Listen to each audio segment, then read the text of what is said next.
Another far-right party has been formed in the United Kingdom, one of many such parties that are popping up all over Europe with one thing that they have in common, that they're against migration and against Islamization. Because Britain already has Advance UK, Reform Party, but now comes Restore Britain under the leadership of Rupert Lowe.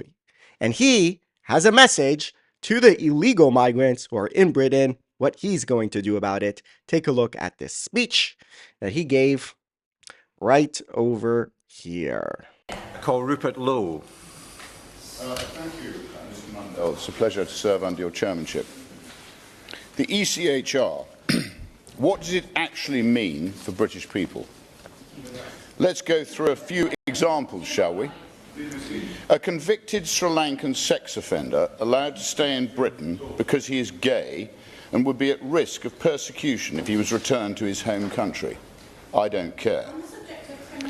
A Jamaican drug dealer was jailed twice, allowed to stay in Britain after claiming his removal would breach his right to a family life.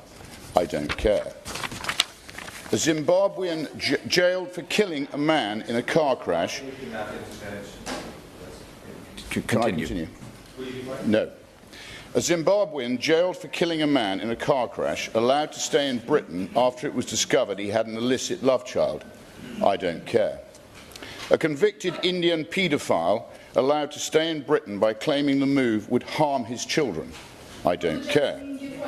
An Albanian criminal was allowed to stay in Britain partly because his son will not eat foreign chicken nuggets. I definitely don't care.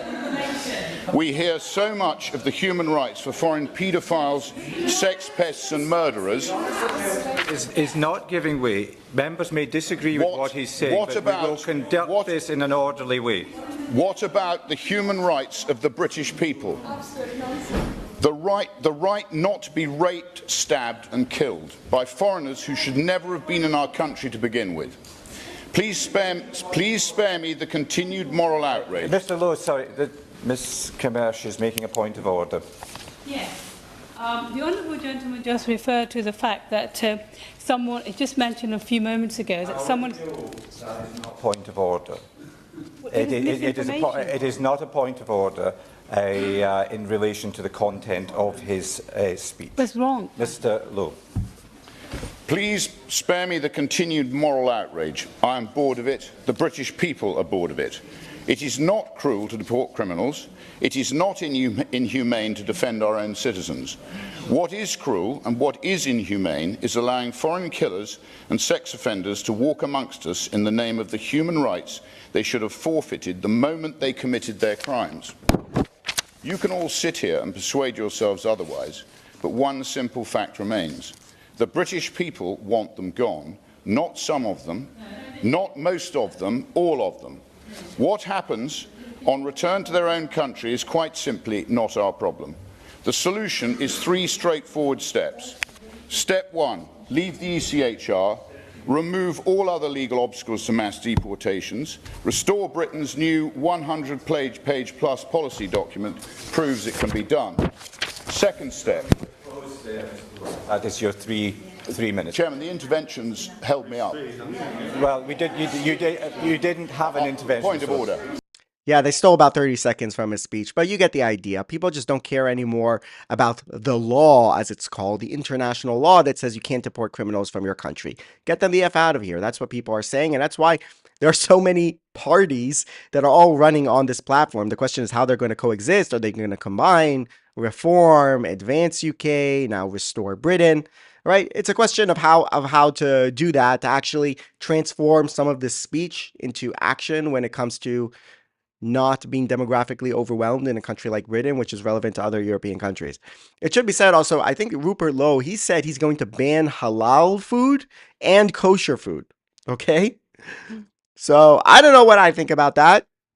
I think that's another danger of all of this rise of political parties that are catering to the fact that people have had enough of mass migration, of terror, of Islamization, of crime, that they're just going to shove everything into this group of the other and say, we don't want it. And that could include Jews or other migrants who are citizens and law abiding and so forth.